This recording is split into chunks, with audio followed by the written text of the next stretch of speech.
राजनीति की तरफ आने का जो सबसे बड़ा कारण है कि पिछले कई दशकों में गिरावट तो कई क्षेत्रों में आई, लेकिन सर्वाधिक गिरावट जो आई है वो शिक्षा के जगत में आई है। मुझे ऐसा प्रतीत होता है क्योंकि मैं शिक्षक हूँ। चाहे हम देखें धांधली का विषय हो परीक्षाओं में, चाहे हम देखें उसका आयोजन सही तरीके से न किया गया हो या उसकी गुणवत्ता के साथ खिलवाड़ किया गया हो। तो एक साल आइडियलिज्म का पाठ पढ़ाता हूँ, देश दुनिया की बातें करता हूँ, और जब वो बच्चा परीक्षा देने जाता है तो उसके साथ पहला अन्याय वही हो जाता है। वो हमसे आके क्वेश्चन पूछता है, सर आप इसके लिए क्या कर सकते हैं, और मैं चुप हो कि एक तो शिक्षा को बर्बाद करना ही करना है, बाकी उस पर कुछ सुनना भी नहीं है। तो जब ये स्थिति आएगी, जैसे चाणक्य का जब अपमान किया गया था तो चाणक्य ने कहा कि मैं खुद जो है एक साम्राज्य का निर्माण करूंगा, तो शिक्षा के जगत का जब अपमान होगा तो शिक्षक जो है वो निश्चित तौर पर मैदान में आएंगे और अपने लिए एक साम्राज्य निर्माण की जो है वो परिकल्पना करेंगे। नमस्ते, मैं हूं आदर्श और प्रभात खबर देख रहे हैं आप। वर्ष 2025 चुनावी साल है और तमाम जो पॉलिटिकल पार्टीज हैं वो अपने अपने स्तर पर चुनावी जोड़ अजमाइश में लग चुकी है। हर तरफ यात्रा निकल रही है, रैली हो रहा है, भाषण हो रहा है और कई तरह की चर्चाएं हो रही है। आरोप प्रत्यारोप का दौर भी लगातार जारी है। चूंकि चुनावी दंगल में सब कोई उतर गए हैं, ऐसे में बिहार में एक नई नवेली पार्टी है जनसुराज, वो भी प्रयास कर रही है। और अभी हमारे साथ जो मेहमान मौजूद है वो जनसुराज के नेता हैं, नाम है सूरज कुमार और पेशे से शिक्षक भी है। ऐसे में इनसे बातचीत करेंगे कि एक तरफ जब ये शिक्षक है तो राजनीति की तरफ अपना रुख क्यों मोड़ रहे हैं, जनसुराज की जो पॉलिसी है जिसको लेकर वो चुनावी मैदान में है, जनता के बीच जा रही है, उस पर भी बातचीत करेंगे। और बातचीत करेंगे बिहार में जो तमाम राजनीतिक घटनाएं चल रही है, तो सब कुछ पे बात करेंगे। उससे पहले स्वागत है सर आपका। बहुत बहुत धन्यवाद। तो जैसा कि मैंने बताया, आपके परिचय में भी हमने बताया कि आप शिक्षक हैं, तो जरा सा उसको भी आप डिफाइन कर दीजिएगा कि आप क्या पढ़ाते हैं, कहाँ पढ़ाते हैं। और उसी में एक सवाल मैं ऐड कर रहा हूँ कि एक तरफ आप शिक्षक है, दूसरी ओर राजनीति को एक अलग दृष्टिकोण से बुद्धिजीवी समाज देखता है, तो इस ओर रुख क्यों मोड़ रहे हैं, कैसे ये आपने फैसला लिया? सबसे पहले तो मैंने BHU से जो है अपना ग्रेजुएशन और पोस्ट ग्रेजुएशन किया और फिर अपनी PhD जो है वो जारी रखी। इसके उपरांत मैंने एक इंस्टीट्यूट बनाया। पहले ही टीचिंग के दौरान ही मैंने अपने बनाया था, स्टडी के दौरान ही, मालवी एकेडमी करके। उसके थ्रू मैं बच्चों को यूनिवर्सिटी के लिए गाइड करने लगा, यूनिवर्सिटी एंट्रेंस एग्जाम के लिए। राजनीति की तरफ आने का जो सबसे बड़ा कारण है कि पिछले कई दशकों में गिरावट तो कई क्षेत्रों में आई, लेकिन सर्वाधिक गिरावट जो आई है वो शिक्षा के जगत में आई है। मुझे ऐसा प्रतीत होता है क्योंकि मैं शिक्षक हूँ। चाहे हम देखें धांधली का विषय हो परीक्षाओं में, चाहे हम देखें उसका आयोजन सही तरीके से न किया गया हो या उसकी गुणवत्ता के साथ खिलवाड़ किया गया हो। अब एक शिक्षक के रूप में जब मैं किसी बच्चे को एक साल आइडियलिज्म का पाठ पढ़ाता हूँ, देश दुनिया की बातें करता हूँ, और जब वो बच्चा परीक्षा देने जाता है तो उसके साथ पहला अन्याय वही हो जाता है। वो हमसे आके क्वेश्चन पूछता है, सर आप इसके लिए क्या कर सकते हैं, और मैं चुप हो जाता हूं क्योंकि राजनीतिक पैठ इतनी मजबूत है कि एक तो शिक्षा को बर्बाद करना ही करना है, बाकी उस पर कुछ सुनना भी नहीं है। तो जब ये स्थिति आएगी, जैसे चाणक्य का जब अपमान किया गया था तो चाणक्य ने कहा कि मैं खुद जो है एक साम्राज्य का निर्माण करूंगा, तो शिक्षा के जगत का जब अपमान होगा तो शिक्षक जो है वो निश्चित तौर पर मैदान में आएंगे और अपने लिए एक साम्राज्य निर्माण की जो है वो परिकल्पना करेंगे। तो क्या प्लान है, कैसे आप जब बात कर रहे हैं कि शिक्षा में इतनी समस्याएं हैं, जनसुराज के पास क्या प्लान है, व्यक्तिगत आपके पास क्या कुछ इसको लेकर सोच है कि कैसे ठीक किया जा सकता है जो आपके हिसाब से खराब है? सबसे पहले दुर्व्यवस्थाओं के पक्ष में बहुत ज्यादा मैं नहीं जाऊंगा। दुर्व्यवस्था तो है, ये सबको पता है। बिहार में 3 साल में डिग्री नहीं मिलनी है हायर एजुकेशन में। पोस्ट ग्रेजुएशन की बात कर ले तो बहुत कॉलेजेस तो है ही नहीं जो है। PhD का तो नामो निशान जो है वो कहीं कहीं मिल जाए 1-2 यूनिवर्सिटी में तो बहुत बड़ी बात हो गई। JEE नीट की तैयारी करने वाले बच्चे सबसे ज्यादा बिहार में, लेकिन सारे बिहार के बच्चे बाहर जाकर पढ़ाई कर रहे हैं, तो ये तो दुर्दशा है। लेकिन उस पर सुधार करने के लिए हमारे पास योजनाएं होनी चाहिए। जैसे अगर मैं बात करूं आपसे यूनिवर्सिटीज की USP बढ़ाने की, आज बनारस हिंदू यूनिवर्सिटी है, दिल्ली यूनिवर्सिटी है, JNU है, हैदराबाद विश्वविद्यालय है। इन सारे विश्वविद्यालयों में बच्चे पढ़ने के लिए बाकायदा एंट्रेंस एग्जाम देते हैं। क्यों देते हैं? एक तो क्लासेस की रेगुलरिटी, ठीक है। और दूसरा, वहाँ जो मॉड्यूल अपनाया जाता है उनके लिए समुचित लाइब्रेरी की व्यवस्था हो, उनके लिए खेल कूद की व्यवस्था हो। बिहार जैसे प्रदेश में जब हम आते हैं, खेल कूद का नाम भी बोलना पाप हो चुका है। आप जाइए गांव में, बच्चे को पूछिए कौन सा खेल खेल रहे हो, एक आध अगर क्रिकेट का थोड़ा बहुत खेत में वो अपना पीठ पच्ची बना के खेल रहे हैं, बाकी आप देखिए कौन सी व्यवस्था खेल कूद को लेके है। आज जब देश में तमाम स्तर पे बातें होती हैं जिसमें कि हम खेल कूद के लिए मंत्रालय की बात कर रहे हैं, अच्छा बिहार में भी खेल कूद के लिए मंत्रालय होगा? हमें खुद उनके मिनिस्टर का नाम नहीं पता है। मतलब ज्यादातर एरिया को गौण कर दिया गया है और व्यक्ति केंद्रित कर दिया गया है। वैसे मैं शिक्षा जगत से जरूर हूं, लेकिन ये दुर्दशा केवल शिक्षा जगत की नहीं है, हर क्षेत्र में ऐसी दुर्दशा है। जैसे मैं अपने क्षेत्र में घूम रहा था लखीसराय में, तो मैं पाया कि एक तरफ तो पूरा बाढ़ आया हुआ है और दूसरी तरफ में जब एक प्रखंड में गया तो उसमें देखा कि पूरा सुखाड़ है, उसमें जो है पानी ही नहर में नहीं है। किसान परेशान है कि हमारे पास पानी नहीं है, एक तरफ किसान परेशान है कि इतना पानी हो गया, इसमें फसल कैसे हो। तो सरकार के पास कोई प्लान नहीं है, कोई विजन नहीं है। हम लोगों को इसलिए उतरना पड़ा क्योंकि वो विजन पे बात नहीं कर रहे हैं। वो कह रहे हैं कि फलाना जी के बेटे हैं, हमको मतदान कर दीजिए, चिलाना जी के जो है वो हम संबंध से हैं, हमको मतदान कर दीजिए। भाई मुद्दों की बात कौन करेगा? आप क्या हैं, आपकी यूएसपी क्या है, इससे मतलब नहीं है। आप अगले 5 साल में क्या करने वाले हैं, इस विषय पे आके बात करिए। आप उस पर चर्चा ही नहीं करते हैं। आप यूएसपी की बात कर रहे हैं, तो एक शिक्षक राजनीति में आ तो गया है, प्रशांत किशोर पर ही क्यों भरोसा है? कई पार्टियां बिहार में हैं। प्रशांत किशोर पे भरोसा का सबसे पहला कारण है कि प्रशांत किशोर जो है वो मुद्दों की बात कर रहे हैं। प्रशांत किशोर ने कहा हम पलायन रोकने के लिए प्रयास करेंगे। जैसे पहले एक फिल्म आई थी रोटी कपड़ा और मकान, जीवन की मूलभूत आवश्यकता है, तो क्या रोटी कपड़ा मकान ही केवल आवश्यकता है? भैया जब रोटी कपड़ा मकान की पूर्ति हो जाएगी तब हम शिक्षा की ओर भी विकास करेंगे। तो नीतीश कुमार का जब टर्म आया पहला 5 साल का, मैं उसमें बहुत छोटा था, मुझे याद है कि ढोल बाजे के साथ स्वागत किया गया नीतीश कुमार का जो है, और हमारे तरफ जो विधायक जीते थे, एक खुशी की लहर थी। और मैं इस बात को एक्सेप्ट करता हूं कि उस दौरान परिवर्तन देखने को मिला था। लेकिन उसके बाद रोटी कपड़ा मकान की जब पूर्ति हो गई, उसके बाद जब हमको शिक्षा के क्षेत्र में आगे बढ़ना था, उसके बाद जब हमको और भी डेवलपमेंट्स के मॉड्यूल को अपनाने थे, दूसरे राज्यों से जब हमको तुलनात्मक रूप में डेवलप करना था, तो हमारे पास और कोई मॉड्यूल नहीं रहा। हमने केवल कहा कि हम सड़कों का निर्माण किए हैं। भाई केवल सड़कों के निर्माण से क्या हो जाएगा? अपराध तो कम हुए नहीं, अपराध आए दिन बढ़ रहे हैं। आप बिजली की बात करते हैं, बिजली आपने बहुत पहुंचा दिया, खैर ठीक है, एक नया विषय आ गया है कि जब से 200 यूनिट फ्री किया गया है, अब इसमें भी थोड़ी बहुत समस्या आ गई है, खैर फिर भी मैं उसमें नहीं जाऊंगा। लेकिन बिजली सही कर दी, बच्चे के लिए लाइट दे दिया, बच्चा पढ़ेगा क्या उस लाइट में? आप टीचर की भी बहाली कर दिए।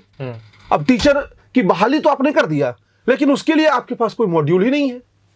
अच्छा, आपकी बातचीत में एक एग्रेशन दिख रहा है, पॉजिटिव एग्रेशन बिहार के प्रति।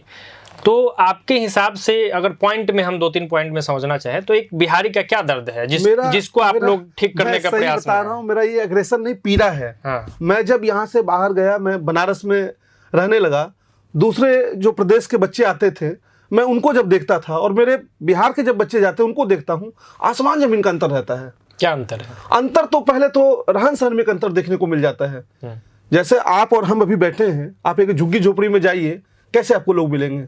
बिहार को इन लोगों ने झुग्गी झोपड़ी बना दिया है। बिहार के जो बच्चे हैं, मतलब ये इस दर्द में जी रहे हैं कि इनको बिहारी भी गाली महसूस होता है। अगर मैं आपको गुजराती बोलूं तो आपको गाली नहीं फील होगा, लेकिन आप हमको बिहारी बोल देंगे, अरे बिहारी हो क्या, मुझे गाली फील होता है। ये हालत हमारे नेताओं ने हमारी कर दी है। तो मुझे क्यों पीड़ा ना हो, मुझे क्यों दर्द महसूस ना हो? बस इसलिए मैं अपने एक व्यवस्थित कार्य को छोड़ के आया हूं।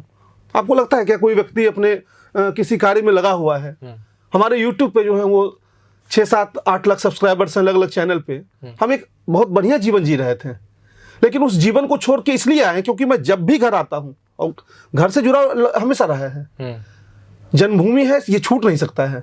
तो जब भी आता हूं उस पीड़ा को महसूस करता हूं। मतलब हर स्तर पे भ्रष्टाचार है। आप जाइए देखिए किस तरह से जो है ब्लॉक में भ्रष्टाचार है। आप अस्पताल में चले जाइए, बगल में उत्तर प्रदेश है, उत्तर प्रदेश की आबादी इतनी है, मैं तो वहां रहता हूं, मुझे ये बात बोलने में कोई गुरेज नहीं है कि बिहार की तुलना में उत्तर प्रदेश का डेवलपमेंट कई गुना हो चुका है। आपके बात से एक चीज ये भी लग रहा है कि मास्टर साहब चुनाव लड़ना चाहते हैं, मतलब गुरुजी अगर उसको अच्छे भाषा में कहें तो चुनाव लड़ेंगे क्या, कहाँ से तैयारी कर रहे हैं? देखिए, चुनाव लड़ना बहुत अलग विषय है। मैं फिर आपको कह दूं, चुनाव लड़ना लड़वाना पार्टी का विषय है, हमारा विषय नहीं है। 243 लोग जो हैं वो चुन के जाएंगे विधानसभा में। तो ये विधानसभा में जो 243 लोग जाएंगे, ये थोड़ी बिहार बदल देंगे, या केवल इनकी ही जिम्मेदारी बिहार बदलने की थोड़ी है। बिहार को बदलने के लिए सभी शिक्षित वर्ग को आगे आना होगा। बिहार को बदलने के लिए युवाओं को आगे आना होगा। और जिन 243 लोगों को हम चुन के भेजेंगे, चाहे वो कोई भी हो, उन 243 लोगों पे हम एक प्रेशर ग्रुप के तौर पे कार्य करते रहे कि भैया हमने आपको चुन के भेजा, याद है ना, आप इन मुद्दों पे बात कर रहे थे, आपने पलायन को लेकर बात किया था, आपने कहा था कि हम एक मंत्रालय बनाएंगे, पलायन को लेकर जो है एक विभाग बनाएंगे और वो विभाग पलायन को रोकने के ऊपर काम करेगा। तो जागरूक युवा चाहिए, जागरूक जनता चाहिए। और शिक्षक के तौर पर मैं अपने क्लास में जो काम करता था वही अपने जो है वो विधानसभा में जाकर कर रहा हूँ।